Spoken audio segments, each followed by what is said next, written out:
Welcome to Cooking on the Clock, brought to you by Grace Foods. I'm Kamila McDonald, and it's been such a joy journeying with you guys each week to take you through very important tips and strategies on how to cook on the clock, around the clock, healthy, delicious, nutritious meals that are all better for you. So we want to big up Grace for this Better For You campaign. It's an incredibly important campaign, and I want you guys to stay tuned.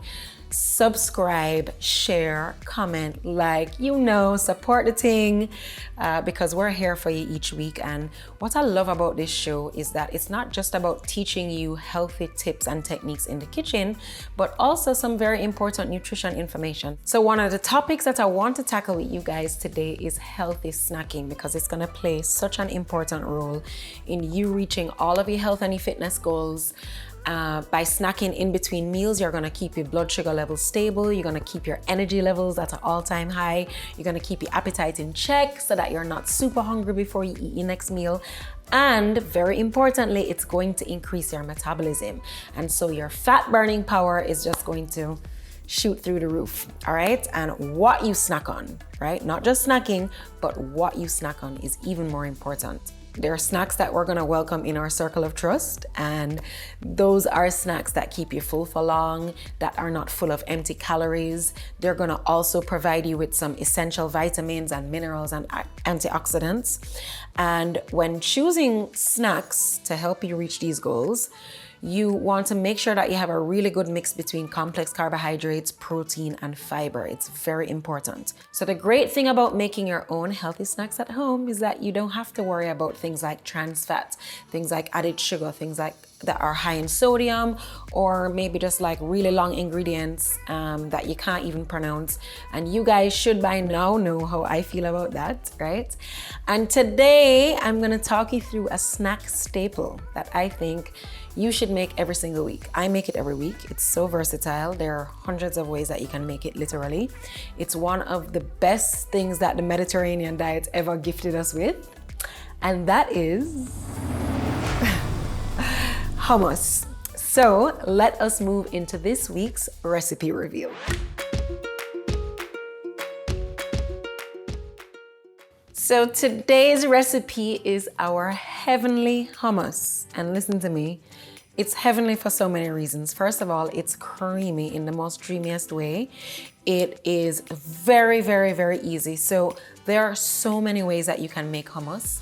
Hummus is basically just chickpeas that is cooked and mashed and mixed with tahini, with olive oil. There's lemon juice and salt and garlic, but you can get super creative by adding different ingredients to change the flavor profile.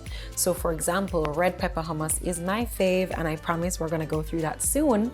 But I wanted to take you through the most basic hummus recipe there is, so that you can whip it up in minutes and have it with so many of your favorite salads, salad bowls, your wraps, your breakfast sandwiches. Oh my gosh, there's so much you can do with hummus. The best part about our heavenly hummus is you only need 8 ingredients, all right? And as I said, you can whip it up in minutes. I've made hummus with both canned as well as freshly cooked chickpeas.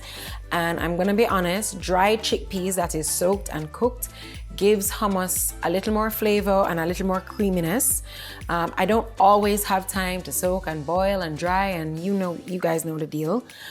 So, sometimes, especially if I haven't made it in advance and I just kind of want to whip up something really, really quickly, then I have resorted to cans all the time. Just remember, if you are getting your chickpeas or your garbanzo beans from the can, make sure to throw it out in a bowl, thoroughly rinse it, drain it, rinse it, drain it, rinse it, so that you are just rinsing out all of the preservatives. All right, so today we are actually prepping our hummus. So we're making this heavenly hummus today so that when we are ready to cook on the clock, we already have our hummus ready to pair it with many other fantastic things. All right, so what you'll need today is chickpeas, of course. So I already soaked and cooked my chickpeas, so I have that right here. You're also going to need baking soda. So I've tried so many ways to make hummus, and I've found that soaking it with the baking soda helps to break down the chickpea skin while it's boiling.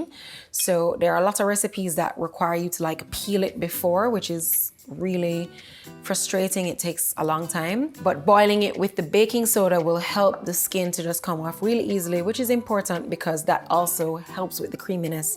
Some recipes don't ask you to take it off at all. I prefer when they're off, and I have found that baking soda really, really helps with that. Now, tahini. Don't run away, friends. Do not be afraid of this. Tahini is one of those special ingredients that, you know, I recommend getting. There are gonna be so many different ways that I have for you to use it. You can use it in salad dressings, and it's gonna last you for months in the fridge. So I don't want you to think about the upfront cost necessarily.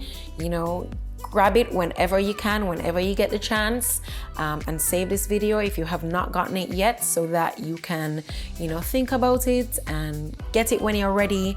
But it is really one of those star ingredients that I think you should have on your hand all the time. And again, if you do not have tahini, then you can buy sesame seeds and just blend them up yourself, all right? So you're also gonna need freshly squeezed lemon juice. You can also use lime if you don't have lemons.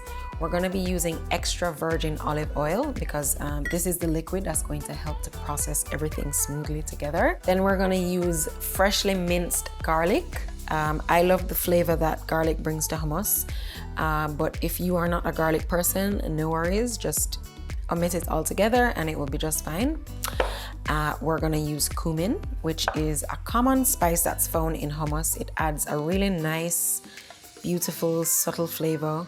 And then we'll use salt, just a tiny bit of sea salt to kind of bring all the flavors together.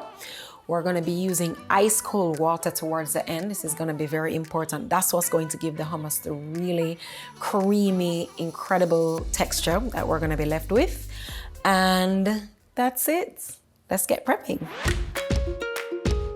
All right, so first we're gonna start out with 1 cup of our soaked and dried chickpeas. And you're gonna add baking soda in a medium saucepan and you're gonna cover that with water. You want to have about 1 to 2 inches of water above the chickpeas. And you're gonna bring that mixture to a boil over a high heat. So once the chickpeas are boiled, you're gonna reduce the heat just so that the pan is not overflowing. And you're gonna leave it there for about 20 minutes until the skin starts falling off and the chickpeas start to expand.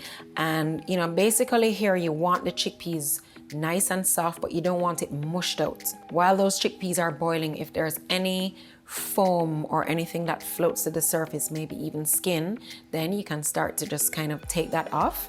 And after about 20 minutes, you're gonna drain the chickpeas and run very, very cool water over them and then just kind of set it aside. Then in your high-speed blender or your food processor, you're gonna add your lemon juice, your tahini, and you're gonna just kind of let that blend for about a minute. Doing it this way first is going to give it a lot of volume and help to make the hummus very, very fluffy. You'll be able to taste the difference. Then you just kind of scrape down the sides of your blender or your food processor, and you're gonna add now the cooked chickpeas without the skin. You're gonna add the olive oil, you're gonna add the garlic, you're gonna add the cumin, you're gonna add the salt.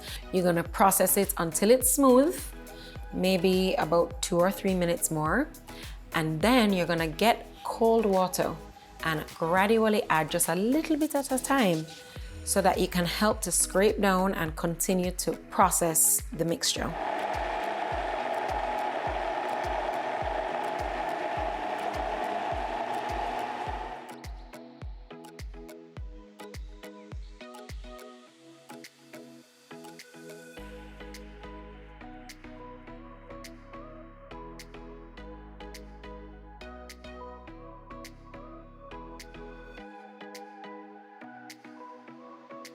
All right, guys, there you have it, our heavenly hummus that came together with just 8 simple ingredients, really quick, and can be used in so many different ways with so many different dishes, which I'm gonna show you in the next episode.